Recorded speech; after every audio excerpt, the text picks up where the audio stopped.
नमस्कार, मैं हूं आशीष त्रिपाठी आपके साथ। कर्नाटक की जंग रुझानों में कांग्रेस को बहुमत।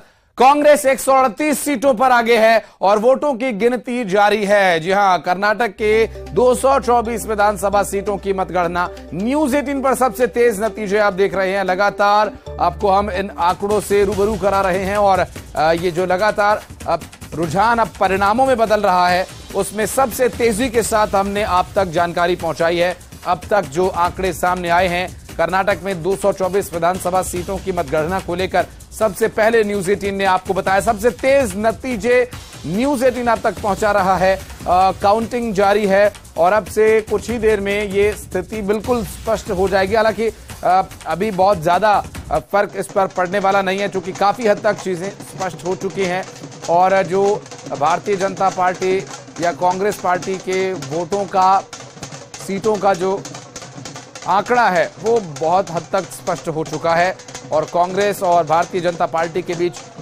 बड़ी खाई है, सीटों की बड़ी खाई है। कांग्रेस पार्टी ने इस बार बहुमत हासिल किया है कर्नाटक विधानसभा के चुनावों में। एंटी इनकम्बेंसी का असर है या मुद्दों की कमी रह गई या फिर क्या कारण इसके पीछे रहे, इसका एनालिसिस भी शुरू हो चुका है। पार्टियां अपने अपने स्तर पर जीत के पीछे तो जश्न है और हार के पीछे एनालिसिस, मूल्यांकन और पुनर्विचार की आवश्यकता है। इस पर पार्टियां जुट गई हैं।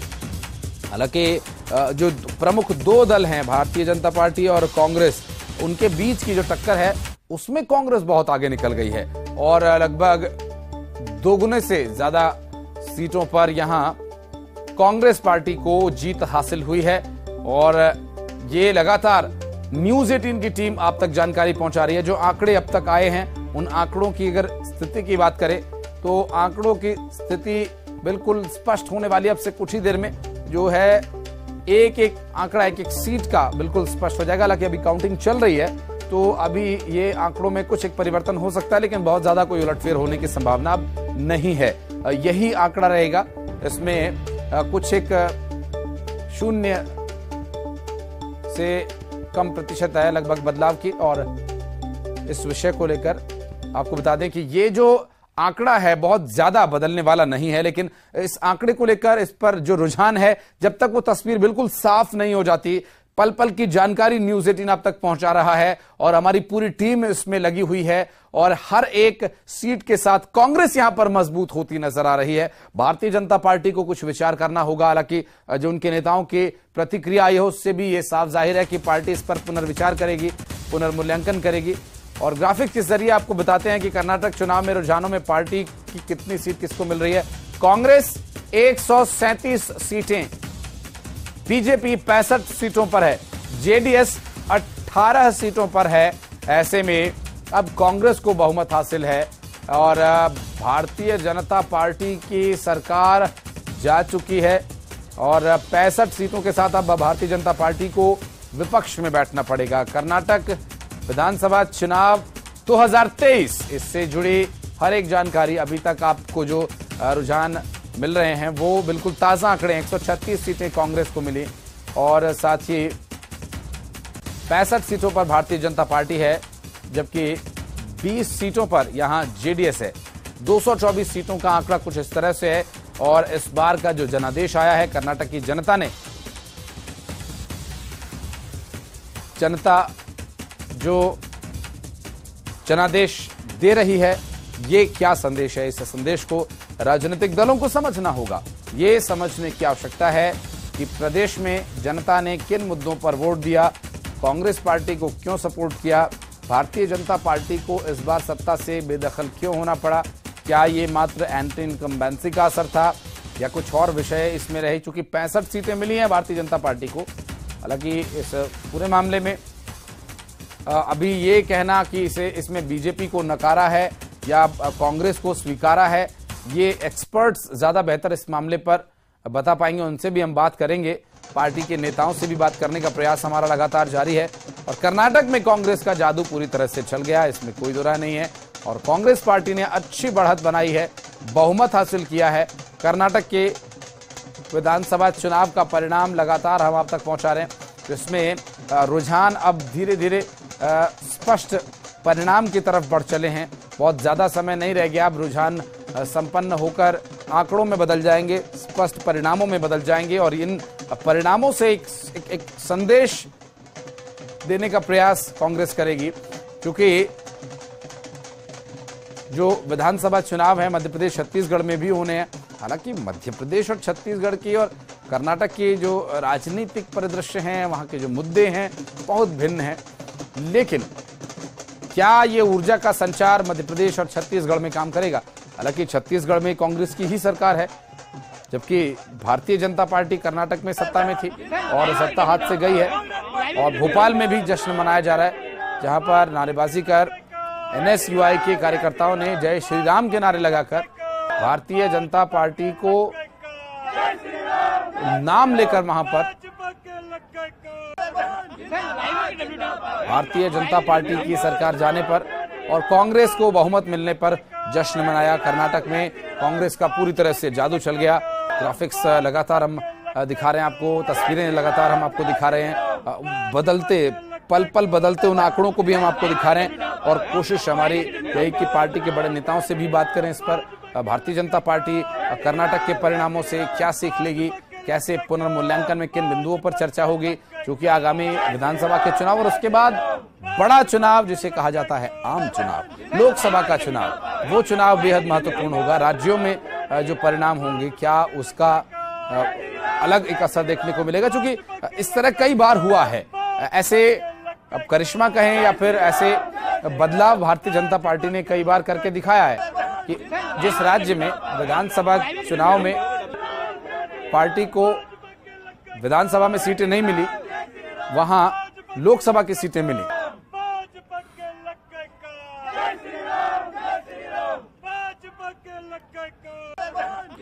और बातचीत करेंगे, हमारे साथ खास मेहमानों का एक पैनल मौजूद है। भूपेंद्र गुप्ता जी हमारे साथ मध्य प्रदेश कांग्रेस से हैं और उपाध्यक्ष नेहा बग्गा जी हमारे साथ बीजेपी की प्रवक्ता हैं। बहुत स्वागत है मैम आपका भी। सुबोध हरद्वाल जी अब से कुछ ही देर में हमारे साथ जुड़ेंगे और देवलाल ठाकुर हमारे साथ छत्तीसगढ़ बीजेपी के प्रवक्ता हैं। दिनेश गुप्ता जी हैं वरिष्ठ पत्रकार। सर बहुत स्वागत है आप सभी का, बहुत बहुत बधाई। कांग्रेस के प्रवक्ता हमारे साथ जुड़े, सर बहुत बहुत शुभकामनाएं। भूपेंद्र जी क्या पहला रिएक्शन रहेगा कर्नाटक के चुनाव के परिणामों पर? देखिए, कर्नाटक में जो है एक जो नैरेटिव गढ़ने की कोशिश की गई थी, जिस तरह से धार्मिक उन्माद के आधार पर डिवाइड करने की कोशिश की गई थी, जिस तरह से जो है कर्नाटक के लोगों की जो है अपनी जो आत्मिक बल है उस संप्रभुता को विभाजन की संज्ञा दी गई थी, जिस तरह से जो है वहां पर गालियां गिनी गई थी, ये सारे जो नकली नैरेटिव्स थे ये परास्त हुए। और जो जनता की वास्तविक समस्याएं थी, महंगाई की, बेरोजगारी की, भ्रष्टाचार की, लूट की, ये सारी चीजें जो है एक भाईचारे को नष्ट करने की, हिंसाचार फैलाने की, ये सारी कोशिशें वहां पर परास्त हुई हैं। और देश में जो है एक शुरुआत हुई है कि जो आज वास्तविक समस्याएं हैं देश की, उन समस्याओं से अब जो है जनता को भटकाया नहीं जा सकता है, भाईचारे को अब लूटा नहीं जा सकता है, झूठ बोलकर जो है नकली नैरेटिव बनाए नहीं जा सकते हैं। और जो है जिस तरह से संवैधानिक संस्थाओं का खुलेआम अपहरण हुआ है, जिस तरह से देश के सर्व से प्रमुख आदमी ने धर्म के नाम पर और भगवान बजरंगबली के नाम पर वोट मांगी है, और जिस तरह से अनादर किया है एक चुनाव की निष्पक्ष व्यवस्था का, उस सब चीजों की कारगुजारी की पराजय ईवीएम पे सवाल उठते रहे, अब भरोसा है ईवीएम पर? नहीं, ईवीएम पर आज भी कोई भरोसा नहीं है, नहीं होना चाहिए ईवीएम। लेकिन आज जो है चुनाव आयोग जिस मेथड से चुनाव कराएगा उसको स्वीकार करना है। सारी पार्टियां इसके खिलाफ हैं, दुनिया इससे मुंह मोड़ रही है। तो जो है ये कोई तर्क नहीं होता है कि साहब ईवीएम पर भरोसा हो गया। और जब भी हमने बात की है, हमने ईवीएम की बात नहीं की है। क्या आप जो है ये बोल सकते हैं, आपने खिल्ली तो उड़ा दी इस बात की, क्या आप ये बोल सकते हैं कि मशीनें पकड़ी नहीं गई ट्रकों से? क्या आप ये बोल सकते हैं कि इस देश में मशीनें चोरी नहीं हो रही हैं? क्या आप ये बोल सकते हैं पूरे प्रमाण के साथ? अभी जो है हिम्मत करिए, बोलिए आप ये। इस देश में सारी हरकतें हो रही हैं, और जो है ये सारी चीजें जनता के सामने आपके कैमरे इन चीजों को दिखाते हैं। तो इस तरह से खिल्ली उड़ाकर देश का एक जो है महत्वपूर्ण मुद्दा है उसको जीरो करने से कोई फायदा नहीं होगा। लेकिन पूरी दुनिया आज मुड़ रही, बांग्लादेश जैसा देश भी जो है वो समझ गया कि ईवीएम से हमें चुनाव नहीं कराना चाहिए, वो भी पलट गया है। नहीं बिल्कुल तो ये दुनिया जो लौट रही है, हमें आगे कैसे अपने देश की व्यवस्था क्यों नहीं, क्या बांग्लादेश बांग्लादेश जी भी हमारे साथ एक में छोटा कोई सा रिएक्शन बुराई है मैं क्या? सर ले लेता हूं, और भी प्रवक्ता हमारे साथ राहुल गांधी जी भी अब से कुछ ही देर में बोलने वाले हैं, कुछ वहां भी हम आपको लिए चलेंगे, और इसलिए मुझे लगातार इनपुट्स मिल रहे हैं कि राहुल गांधी जी अब से कुछ ही देर में कुछ जो भी कहेंगे वो हम अपने दर्शकों को दिखाएं। नेहा जी, एक बड़ा अंतर, बहुत बड़ा अंतर, सरकार हाथ से गई, ठीक है, अलग विषय, लेकिन जो मुद्दे थे, जिन मुद्दों का जिक्र माननीय भूपेंद्र जी ने भी किया, क्या मुद्दे अब बदले जाएंगे, क्या उन पर विचार करने की आवश्यकता है? एक बहुत बड़ा मार्जिन कांग्रेस लेकर आई है। नहीं, देखिए, मुझे लगता है कि जनता ने जो आदेश दिया है वो सर्वोपरि है। भारतीय जनता पार्टी तो उसकी समीक्षा करेगी कि आखिर हम पीछे क्यों रह गए, क्या उसके कारण रहे। निश्चित तौर पर देखिए, जीत और हार मैं माफी चाहूंगा, राहुल गांधी क्या कुछ कह रहे हैं एक बार सुन लेते हैं, उसके बाद मैं फिर आप लोगों के पास आता हूं चर्चा के लिए।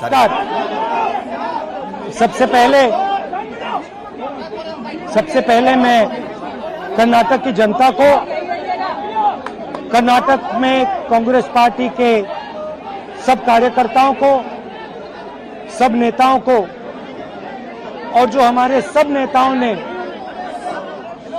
कर्नाटक में काम किया, उनको बधाई और धन्यवाद देता हूं।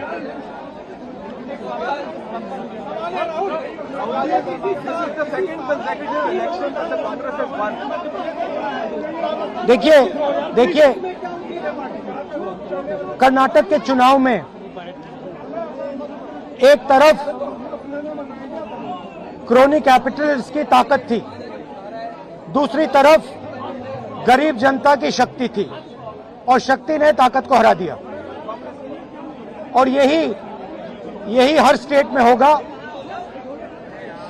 कांग्रेस पार्टी कर्नाटक में गरीबों के साथ खड़ी हुई, हम गरीबों के मुद्दों पर लड़े, और मुझे सबसे अच्छी बात यह लगी कि हमने नफरत से, गलत शब्दों से ये लड़ाई नहीं लड़ी, हमने मोहब्बत से, प्यार से, दिल खोल के ये लड़ाई लड़ी, और कर्नाटक की जनता ने हमें दिखाया कि ये देश मोहब्बत इस देश को अच्छी लगती है।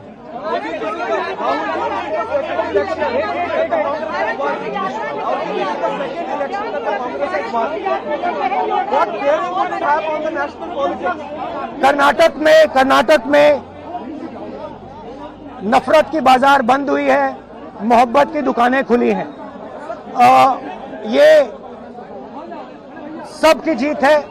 सबसे पहले ये कर्नाटक की जनता की जीत है।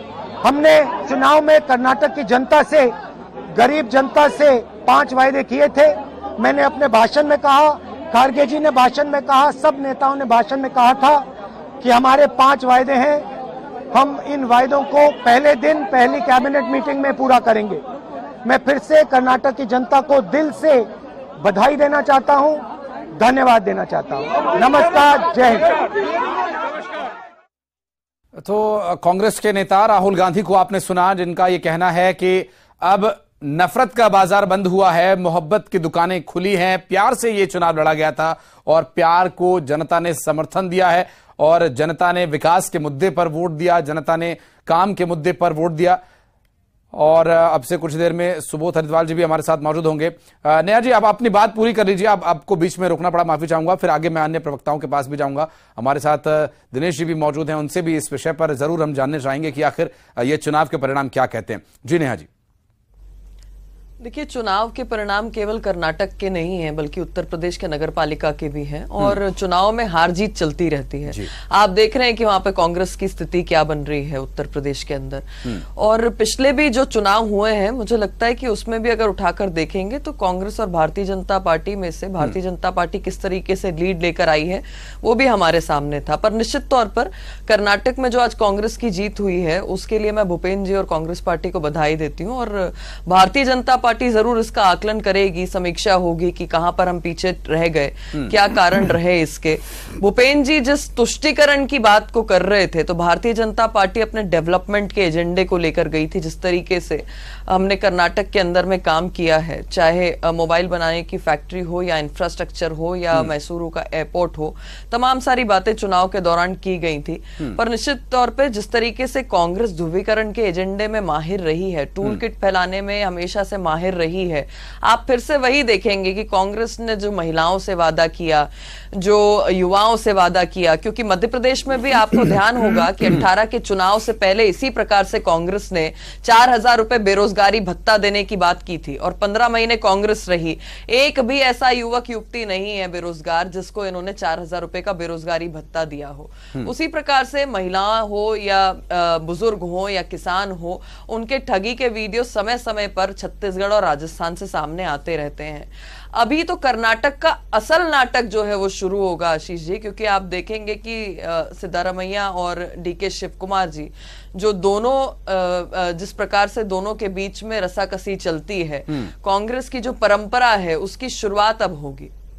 ठीक है, हमारे साथ सुबोध हरिद्वाल जी जुड़ गए, राष्ट्रीय प्रवक्ता हैं यूथ कांग्रेस के। सुबोध जी बहुत स्वागत है, बहुत बधाई सर, बहुत बड़े और मजबूत आंकड़ों के साथ आप आए। राहुल गांधी जी कह रहे हैं प्यार की जीत हुई है, नफरत की दुकान बंद हो गई। बिल्कुल, मैं तो जय बजरंगबली के साथ इस डिबेट की शुरुआत करना चाहूंगा कि जिस तरीके से भारतीय जनता पार्टी ने तुष्टीकरण की राजनीति करते हुए बजरंग दल को बजरंगबली का नाम दिया, नरेंद्र मोदी प्रधानमंत्री होते हुए मंच से कहते हैं कि बजरंगबली को बदनाम किया जा रहा है। कर्नाटक की जनता ने यह बता दिया कि ऐसी राजनीति को इस देश की जनता स्वीकार नहीं करेगी और जय बजरंगबली तोड़ दी भ्रष्टाचार की नली। 40% की सरकार थी ये, पे सीएम का स्टिकर पूरे कर्नाटक में फेमस हो चुका था। भ्रष्टाचार में डूबी हुई, आतंक तक भ्रष्टाचार में डूबी हुई सरकार को जनता ने फेंक दिया है। और मैं एक बात आपके चैनल पे आज बताना चाहूंगा, मुझे बड़ी खुशी है कि जो लोग ये कहते थे कि कांग्रेस मुक्त भारत हो जाएगा, आज भाजपा मुक्त दक्षिण भारत हो चुका है। कर्नाटक, केरल, आंध्र प्रदेश, तेलंगाना, तमिलनाडु, सारे राज्यों में भारतीय जनता पार्टी का चोपड़ा साफ हो गया है। हम तमिलनाडु में भी गठबंधन की सरकार में है, हम कर्नाटक में भी सरकार में है, हम राजस्थान में भी, हम छत्तीसगढ़ में भी, हम हिमाचल में भी है, आने वाले समय में मध्य प्रदेश में भी आएंगे। लेकिन भारतीय जनता पार्टी जो दूसरों के लिए गड्ढा खोदता है वो खुद उसमें गिरता है। पहले की एक बहुत पुरानी कहावत है, उस कहावत को आज भारतीय जनता पार्टी ने चरितार्थ किया। दक्षिण भारत से मुक्त हो चुके हैं, 24 में भारत से मुक्त हो जाएंगे। और राहुल जी ने जो कहा वो मैं कहता हूं कि आज के दिन का सबसे बड़ा सच है कि नफरत की दुकान के खिलाफ मोहब्बत की दुकान चल पड़ी है। और हमने प्यार बांटा, हमने गरीबों के लिए अपने एजेंडाज रखे, हमने 5 पॉइंट पर चुनाव लड़ा, 5 पॉइंट एजेंडा पर हम जनता के लिए चुनाव लड़े, हम जनता के साथ चुनाव लड़े और उसी के कारण केंद्र के चुनाव की, आप आम चुनावों की बात कर रहे थे, बहुत छोटा, क्योंकि समय कम है तो मैं चाहूंगा कि कट टू कट हम बात करें। एक बहुत ही बड़ा फैक्टर ये रहा है कि जो उत्तर प्रदेश में अपनी पैठ बना पाता है वो केंद्र में अपनी पैठ बना पाता है। उत्तर प्रदेश में भी एक चुनाव के परिणाम आए, वहां बहुत अच्छा परफॉर्मेंस नहीं हो पाया कांग्रेस का। तो क्या कर्नाटक वाला जो मुद्दा है, कर्नाटक की जो रणनीति है वो आगे उत्तर प्रदेश में आप लोग लागू करने वाले? सर आशीष जी, अब नगर निगम के चुनावों का आकलन अगर हम लोग कर्नाटक जैसे बड़े राज्य के विधानसभा चुनाव से करेंगे तो कहीं ना कहीं वो एजेंडा की तरह नजर आएगा कि भारत में क्या हम लोग फिर ये दिखाना चाह रहे हैं कि भारतीय जनता पार्टी हारी नहीं है। भारतीय जनता पार्टी हारी, इसे स्वीकार करना चाहिए। नेहा जी ने कहा कि अभी लड़ाई चालू हुई है, ये किस राज्य में नहीं होता।